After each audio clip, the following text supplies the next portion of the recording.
Puji Tuhan, selamat pagi Bapak Ibu Saudara yang dikasihi Tuhan. Kita bersyukur pagi hari ini dapat berbakti bersama-sama oleh kemurahan Allah kita Yesus Kristus.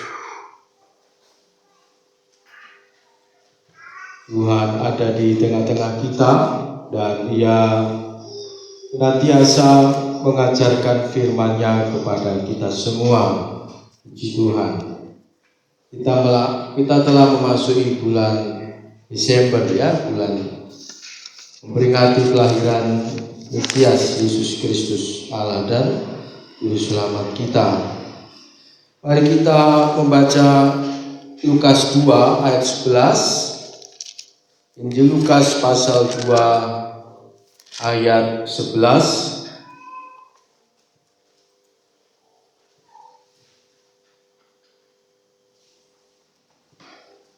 Kita membacanya bersama-sama. 2, 3. Hari ini telah lahir bagimu Juru Selamat, yaitu Kristus Tuhan di kota Daud. Puji Tuhan. Kita memperhatikan ayat ini, bagian dari peristiwa gembala-gembala yang ada di padang Efrata. Mereka datang kepada Tuhan Yesus di kota Bethlehem, di mana baru saja Tuhan Yesus lahir di dunia.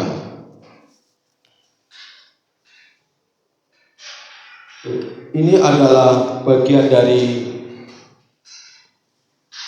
dasar kekristenan yang tertulis di dalam Alkitab. Kita harus senantiasa memegang Alkitab adalah firman Allah yang tertulis. Pernyataan Allah kepada manusia di dalam Yesus Kristus. Iblis berusaha untuk menggoyang iman anak-anak Tuhan dan juga mencegah orang-orang untuk percaya kepada Yesus Kristus. Ia berusaha melenyapkan kekristenan dengan segala cara. Salah satunya dengan memutar balikan firman Tuhan. Dengan adanya media internet pada masa kini, maka peluang untuk memurtadkan anak-anak Tuhan dan menghalangi orang-orang percaya kepada Yesus semakin terbuka lebar, semakin terbuka luas.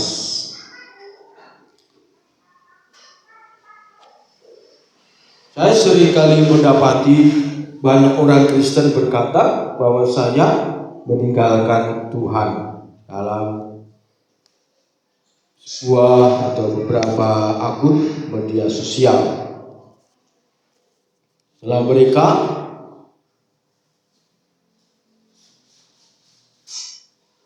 membaca, mendengarkan hal-hal yang menyesatkan, yang bertentangan dengan Alkitab. Kiranya kita semua yang hadir pada saat ini sebagai orang-orang Kristen jangan sampai disesatkan oleh iblis. Alkitab adalah sumber tertulis tunggal dari Allah menyatakan dirinya kepada manusia. 2 Korintus 11 ayat 3 dan ayat 4. 2 Korintus 11 ayat 3 dan 4. Tetapi aku takut kalau pikiran kamu disesatkan dari kesetiaan kamu yang sejati kepada Kristus, sama seperti Hawa diperdayakan oleh ular itu dengan kelicikannya. Sebab kamu sabar saja jika ada seorang datang memberitakan Yesus yang lain daripada yang telah kami beritakan, atau memberikan kepada kamu roh yang lain daripada yang telah kamu terima, atau Injil yang lain daripada yang telah kamu terima. Gereja mula-mula mengalami aniaya yang sangat besar, baik secara fisik maupun secara doktrin. Banyak Injil yang palsu yang memberitakan Yesus yang lain daripada yang telah disampaikan oleh rasul-rasul Yesus Kristus. Dan gereja mula-mula pada saat itu banyak sekali Injil yang palsu. Pada zaman itu, saudara-saudara, ada yang dikarang oleh beberapa orang dari penganut agama Yahudi pada saat itu untuk melawan pekerjaan Tuhan, dan juga orang-orang di luar kekristenan pada saat itu. Kalau kita melihat pendapat-pendapat yang melawan kekristenan bersumber dari Injil yang palsu. Oleh sebab itu, betapa pentingnya kita terus memelihara iman kita bahwa Yesus Kristus adalah Anak Allah.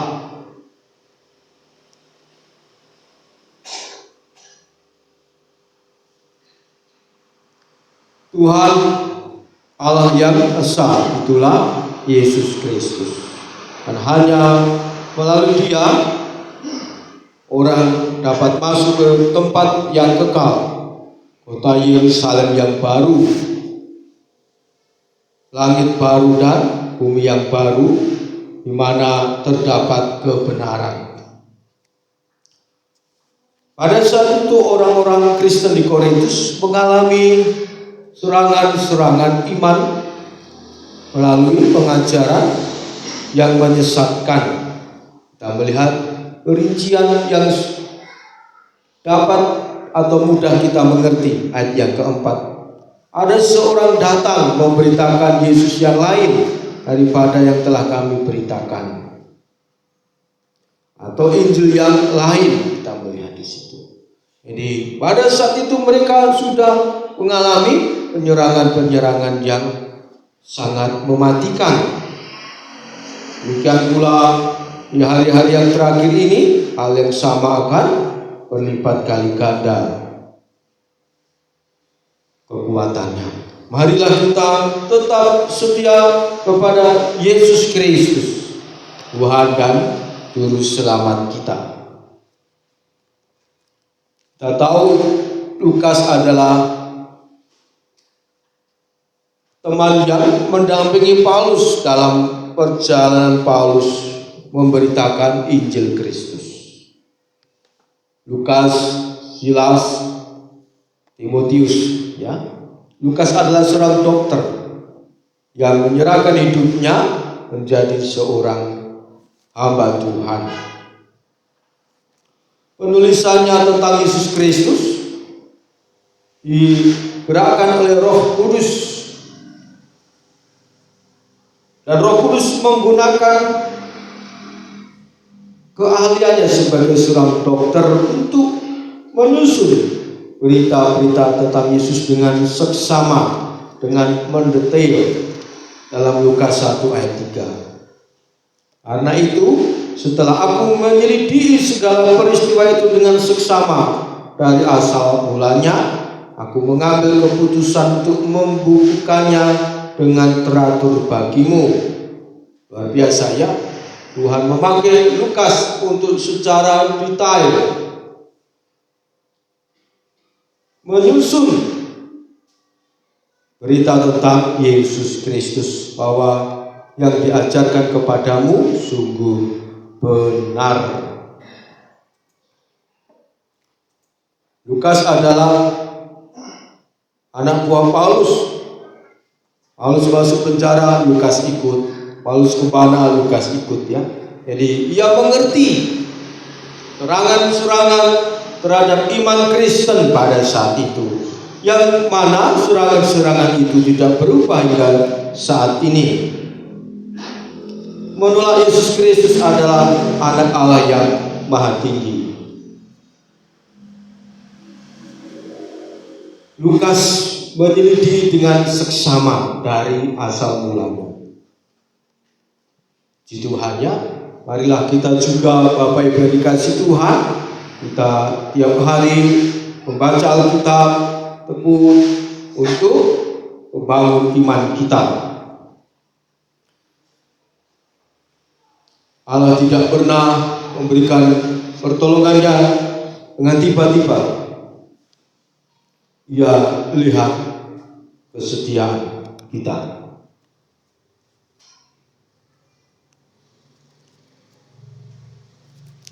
Kita melihat Allah bekerja dengan sangat detail. Allah merencanakan segala sesuatu dengan sangat terperinci dan menggenapinya satu demi satu atau beberapa dalam waktu yang bersamaan dengan sangat cermat. Itulah Allah kita Yesus Kristus. Demikian pula rencananya dalam hidup kita. Ia merencanakan dengan sangat cermat, sangat teliti, dan menggenapinya dengan sangat cermat dan teliti. Tidak ada yang di luar pengawasan mata Tuhan.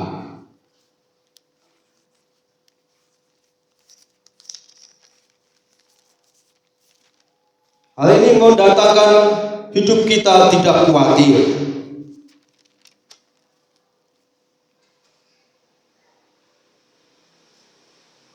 Dalam Matius pasal yang ke-6 ayat yang ke-30, Matius 6 ayat 30, jadi jika demikian Allah mendandani rumput di ladang yang hari ini ada dan besok dibuang ke dalam api, tidakkah ia akan terlebih lagi mendandani kamu, hai orang yang kurang percaya.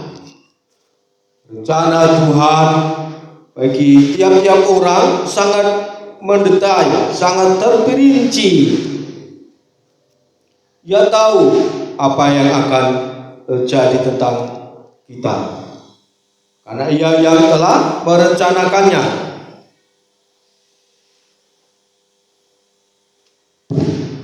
Yang telah merencanakannya dengan sangat baik. Marilah kita tidak khawatir. Perencanaan Tuhan sempurna, demikian pula penggenapannya. Memang ada banyak Tuhan menggenapi rencananya tentang kita tidak sesuai dengan kehendak kita, karena kehendak kita sangat terbatas. Daya jangkau penglihatan kita sangat terbatas. Tapi daya jangkau penglihatan Tuhan adalah tidak terbatas dan kekal. Sebab itu janganlah kamu khawatir dan berkata, apakah yang akan kami makan? Apakah yang akan kami minum? Apakah yang akan kami pakai? Semua itu dicari bangsa-bangsa yang tidak mengenal Allah. Akan tetapi Bapamu yang di surga tahu bahwa kamu memerlukan semuanya itu. Haleluya. Rencana Allah sangat baik. Marilah kita menyerahkan seluruh hidup kita ke dalam rencananya, dan kita berjalan di dalam hal itu. Maka kita tidak akan takut, tidak akan khawatir. Kita hidup dalam kehendak Allah, kita menurut rencananya. Sebab Bapa kita di surga tahu kita memerlukan semua itu. Rencana Allah tentang kelahirannya sebagai manusia sangat detail, sangat terperinci, dan ia genapi dengan sangat detail. sangat cermat. Haleluya.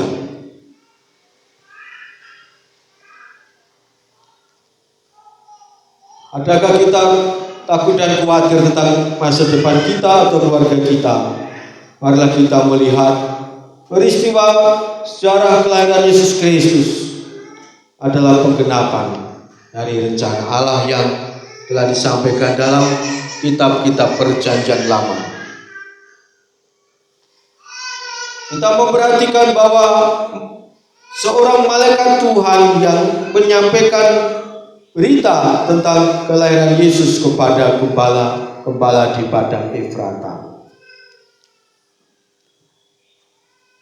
Di dalam Alkitab, kalau kita menyelidiki dengan seksama, maka Tuhan hanya memerintahkan Gabriel untuk menyampaikan beritanya. Dalam kitab Perjanjian Lama, Gabriel menyampaikan firman Tuhan tentang akhir zaman kepada Daniel.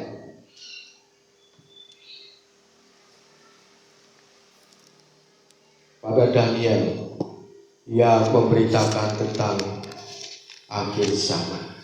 Luar biasa ya. Daniel sebelum Yesus sekitar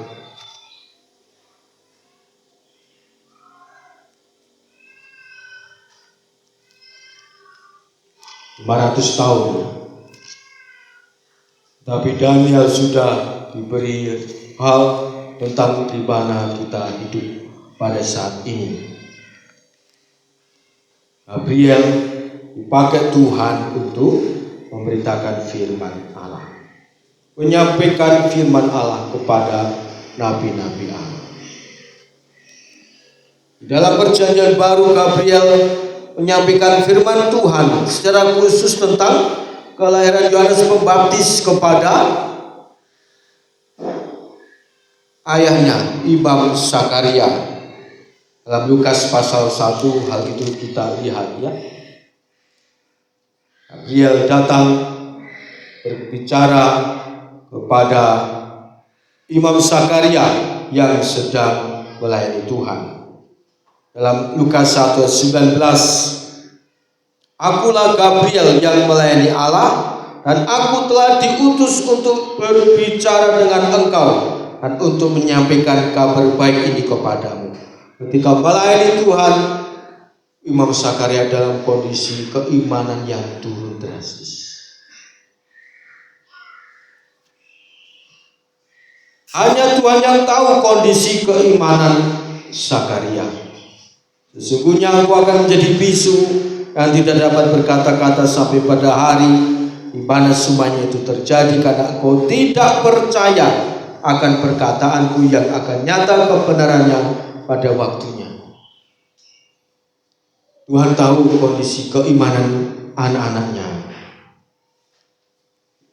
Marilah kita belajar mendengarkan suara Tuhan. Biarlah Tuhan menilai kondisi keimanan kita.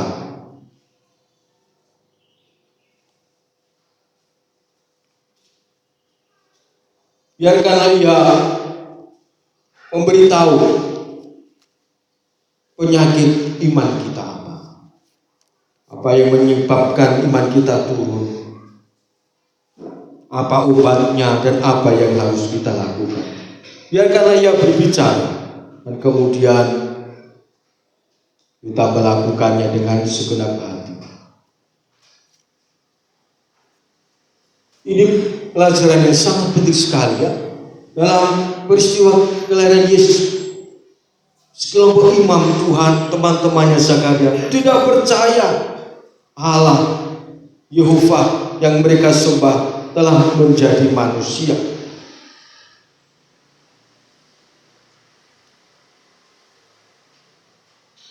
Tidak percaya apa yang dilayani, tidak percaya kepada siapa yang dilayani. Kita harus berhati-hati dengan hal ini. Jangan sampai kita menjadi orang Kristen yang tidak percaya Yesus Kristus adalah Tuhan yang esa. Di luar Yesus tidak ada keselamatan, tidak ada pengampunan dosa. Ada banyak pemahaman Kristen yang salah dalam gereja.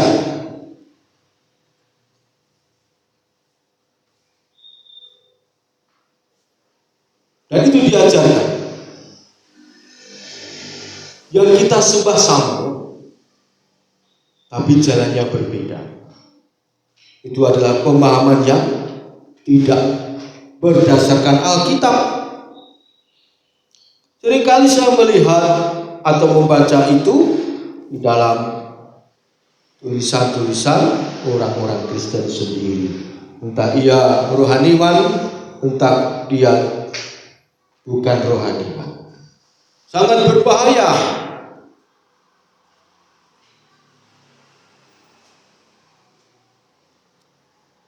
Mereka bilang itu bahasa toleransi. Salah. Toleransi artinya menghargai agama dan ibadah yang lain. Bukan mencampur adukan ajaran agama. Kita harus tahu batas toleransi kita. Kita menghargai orang lain, tapi kita tidak ikut cara orang lain. Itu toleransi yang benar, yang berdasarkan firman Tuhan. Itulah sebabnya orang-orang Kristen dianiaya pada zaman dulu. Mereka taat kepada pemerintah Roma, kecuali satu, menyembah Kaisar Roma sebagai Tuhan. Maka mereka dianiaya. Mengapa kekristenan berkembang pesat di tengah aniaya? Karena mereka melihat orang-orang Kristen hanya menyembah Tuhan Yesus dan berbuat baik kepada sesama, bahkan orang-orang yang menganiaya mereka atau membunuh keluarga mereka. Itulah toleransi.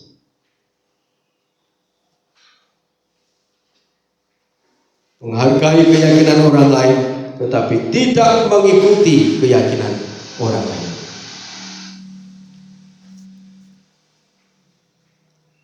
Marilah kita mendengar suara Tuhan. Peka, Tuhan selidiklah akan daku. Apakah jalanku serong atau tidak? Apakah kondisi keimananku turun atau tidak?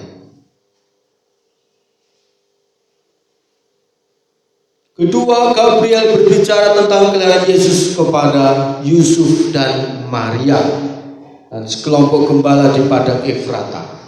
Yusuf seorang yang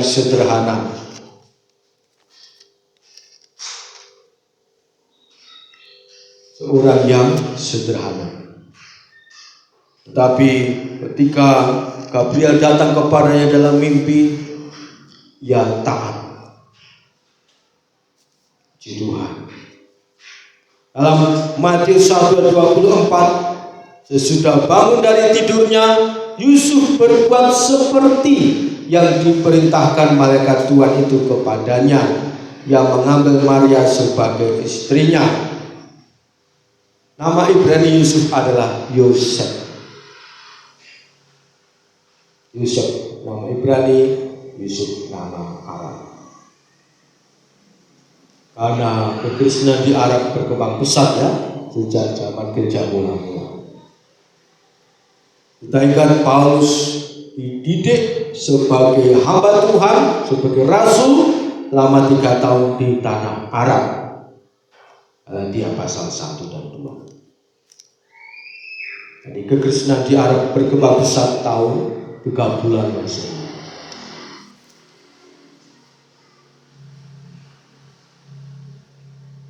Demikian pula Gabriel berkata kepada Maria hal yang sama, dan Maria taat.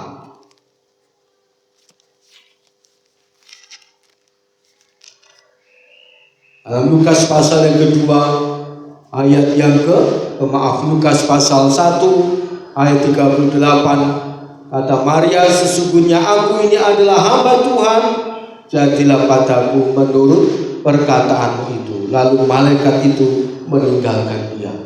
Haleluya.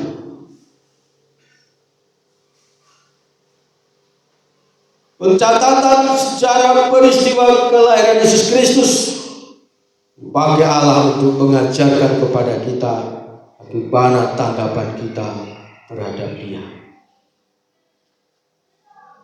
Apakah kita sungguh-sungguh iri Tuhan atau tidak? Apakah ada kemajuan kita iri Tuhan atau tidak? Maria, sesungguhnya aku ini adalah hamba Tuhan. Maria menyatakan diri, aku ini hamba Tuhan, abdinya Tuhan. Daulos, jadilah padaku menurut perkataan itu. Kita harus selalu ingat dan percaya. Alkitab mengatakan Yesus Kristus adalah Allah yang menjadi manusia. Dan ia menyuruh Gabriel menyampaikan hal itu kepada Maria.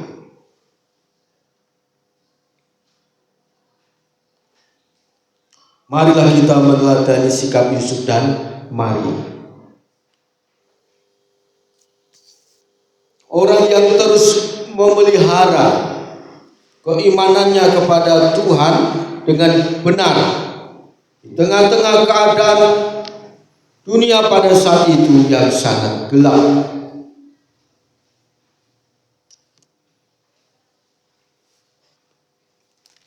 Bahkan dikatakan Maria adalah seorang perawan dalam Lukas 1 ayat 27. Dan Yusuf menjaga keperawanan Maria sampai Maria melahirkan Yesus Kristus. Yusuf bisa menahan hawa nafsunya sebagai seorang suami. Maria haknya, tapi Yusuf tahu itu Allah yang jadi manusia. Dan ia menjaga tidak menjamah Maria sampai Maria melahirkan Yesus Kristus. Iring Tuhan identik dengan mengendalikan hawa nafsu, walaupun itu sah.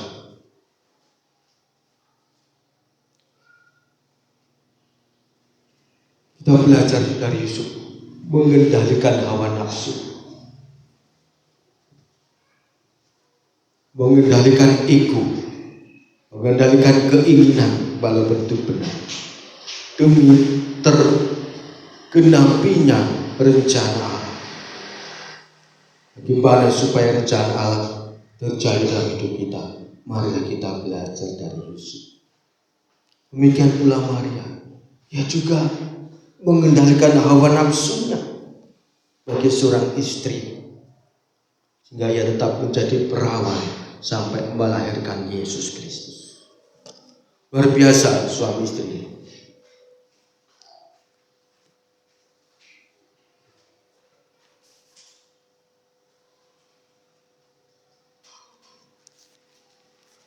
Kita hidup di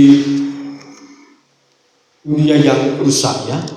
Semakin rusak dengan media internet yang luar biasa, kerusakan yang ditimbulkan semakin besar.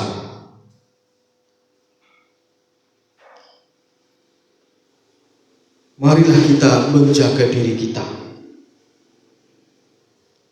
Kita ingat firman Tuhan, syarat mengikuti Yesus, menyangkal diri, memikul salib, dan mengikut Yesus setiap hari. Menyangkal diri, menyangkal daging ini, menyangkal keinginan kita. Memang sakit ya, sakit. Secara daging sakit. Misalnya kita capek, tapi Tuhan tuntun kita, ayo berdoa 3 jam, ayo berdoa 3 jam. Memang capek, sakit, tapi Tuhan yang menyuruh. Jika kita melakukan sampai selesai, maka Tuhan memberi upah, yaitu damai sejahtera yang berkelimpahan di dalam hati kita. Itu menyangkal diri, memikul salib. Kita tahu bahwa orang-orang Kristen harus mau menderita sebagai pengikut Kristus, harus mau diperlakukan tidak adil karena pengikut Kristus. Itu menyangkal, itu memikul salib dan mengikut Yesus setiap hari. Yusuf dan Maria, kita lihat peristiwa kelahiran Yesus menyatakan kepada kita tentang berserah penuh pada kehendak Allah, mengendalikan diri sendiri, mengendalikan hidup ini demi tercapainya rencana Allah bagi manusia. Bahkan Yesus yang adalah Allah rela turun ke dunia, mengosongkan dirinya menjadi manusia, menderita sampai mati, begitu mengerikan di kayu salib Golgota. Mengosongkan diri, ia meninggalkan hak-haknya sebagai Allah, disembah, dipuja-puji, dilayani, dan menjadi manusia yang membatasi dirinya dalam tubuh manusia, yang menjadi manusia yang sangat terbatas, akan mengalami kematian yang mengerikan. Pelajaran yang sangat penting bagi kita tentang kerendahan hati. Itulah kerendahan hati, mengosongkan diri sendiri supaya Allah mau berdiam dengan penuh di dalam hidup kita. Surat Kolose katakan Yesus adalah kepenuhan Allah. Ketika Yesus Kristus dalam keadaan sebagai manusia mengosongkan diri, maka Allah diam di dalamnya dengan penuh. Kita melihat bahwa Gabriel berbicara kepada sekelompok gembala di padang Efrata. Gembala-gembala yang sederhana, kaum yang sederhana pada saat itu. Akan dikatakan orang-orang yang miskin, orang-orang yang berjuang untuk bisa makan setiap hari apa adanya. Pada saat itu mahkamah Yahudi, mereka hidup dalam kemewahan. Sementara kelompok umat mengalami kemiskinan di mana-mana, termasuk gembala-gembala ini. Allah menghibur mereka dengan cara memberikan berita sukacita ini. Kita memperhatikan saudara-saudara, betapa Allah hanya akan memberikan firman-Nya kepada setiap orang yang sungguh-sungguh menginginkannya. Di dalam Matius pasal ke-11 ayat 25. Matius 11 ayat 25. Pada waktu itu berkatalah Yesus, "Aku bersyukur kepadamu Bapa, Tuhan langit dan bumi, karena semuanya itu Engkau sembunyikan bagi orang bijak dan orang pandai, tapi Engkau nyatakan kepada orang kecil. Ya Bapa, itulah yang berkenan kepadamu." Haleluya. Allah datang kepada mereka yang merendahkan diri, yang sungguh-sungguh menginginkan Dia.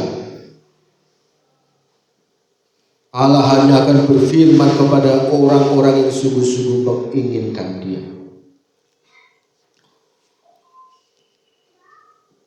Imam Eli adalah contoh nyata dari imam pucuk pimpinan di Israel yang menolak Allah dan firman. Tuhan singkirkan, Tuhan dapati Samuel, Tuhan ambil Samuel. Selama 40 tahun Imam Eli dan keluarganya tidak ada firman. Jadi pelajaran yang sangat penting, saudara-saudara. Marilah kita mengosongkan diri kita, merendahkan diri di hadapan Tuhan, supaya Allah yang baik itu ya selalu memenuhi kita dengan firman-Nya, sehingga kita tidak pernah kosong.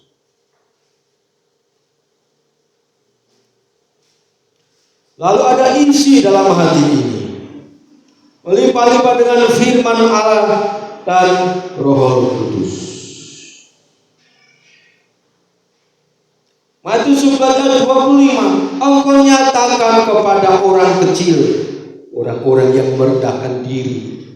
Maka Tuhan berkata dalam ayat 28 dan 29, ketika kita butuh Tuhan, dan memang hidup kita harus selalu butuh Tuhan, Tuhan akan memberi kelegaan.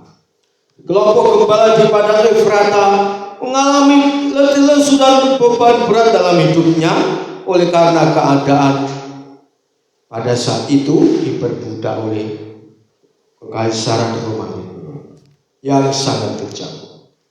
Juga melihat bagaimana pemimpin-pemimpin umat Allah berlaku melawan hukum Allah. Ketika Tuhan berbicara melalui Gabriel, hati mereka gembira. Ketika mereka mendapati kenyataan apa yang difirmankan tepat, mereka pulang dengan sorak-sorai.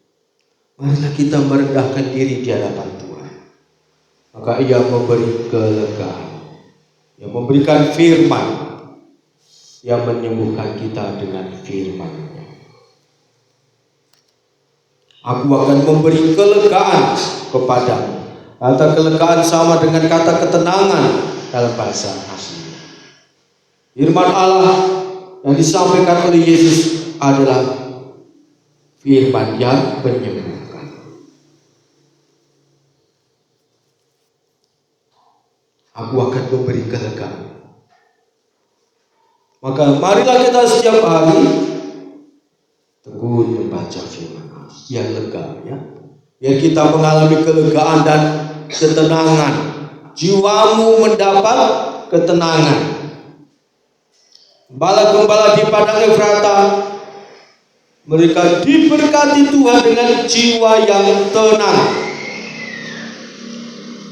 Jiwa yang tenang adalah berkat Allah yang teramat besar, yang sangat dibutuhkan manusia. Yang sungguh ironi, seringkali manusia malah mengabaikannya. Mereka mengejar hal-hal yang lahiriah di atas hal-hal yang jiwanya. Jiwa yang tenang adalah berkat yang harus kita upayakan, kita alami. Bagaimana caranya? Pikulah aku yang kupasang dan belajar padaku, mengikut saya, mendatangkan jiwa yang tenang. Menyangkal diri mendatangkan jiwa yang tenang. Kita harus lapar dan haus akan firman Allah.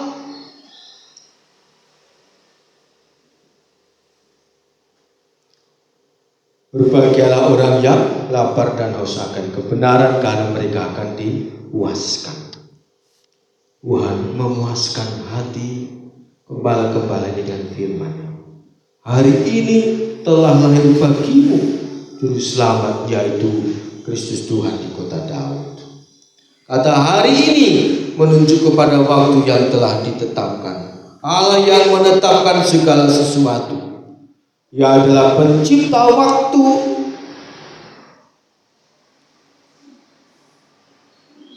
Ia yang merencanakan selama ribuan tahun, dan akhirnya Dia telah menggenapinya. Marilah kita hidup menggunakan waktu yang disediakan Tuhan dengan bijaksana. Mazmur 19:12, ajarlah kami menghitung hari-hari demikian hingga kami punya hati yang bijaksana. Kita harus memohon Tuhan, ajarlah kami dengan firman. Mazmur 19:12, supaya Tuhan mau beri kita hati yang bijaksana, hati yang penuh dengan firman Allah. Waktu yang kita alami berlaku sedemikian cepat. Kita harus betul-betul menggunakan waktu kita dengan sebaik-baiknya. Waktu adalah harta yang tidak bisa kita minta lagi. Kekayaan manusia yang teramat penting, yang tidak bisa kembali. Marilah kita menggunakan waktu yang sisa untuk menyenangkan Allah. Allah berbicara kepada gembala-gembala di padang Efrata, hari ini telah lahir bagimu juru selamat, yaitu Kristus Tuhan di kota Daud. Allah telah menggenapi janjinya.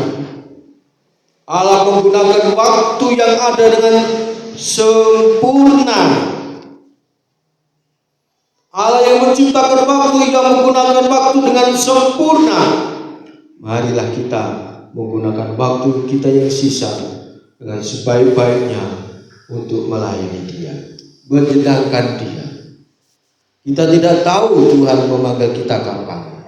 Marilah kita siap sedia, berjaga-jaga dan berdoa, sebab kita tidak tahu kapan Tuhan memanggil kita. Paulus berbicara kepada anak-anak Tuhan di Efesus, dalam Efesus 5 ayat 16. Efesus 5 ayat 16, dan pergunakanlah waktu yang ada, karena hari-hari ini adalah jahat. Luar biasa.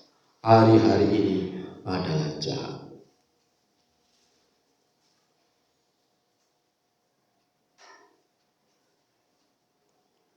Ribu tahun yang lalu, hampir 2000 tahun yang lalu, surat Efesus ditulis sekitar tahun 60 Masehi.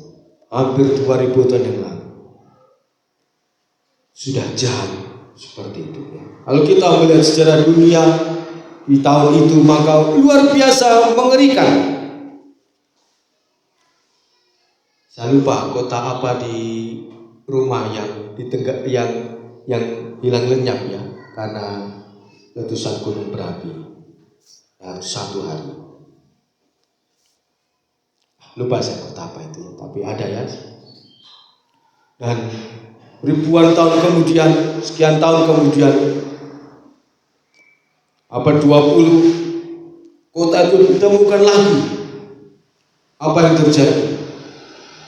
Bahwa kota yang ditemukan itu banyak ditemukan manusia-manusia yang sedang berbuat dosa LGBT,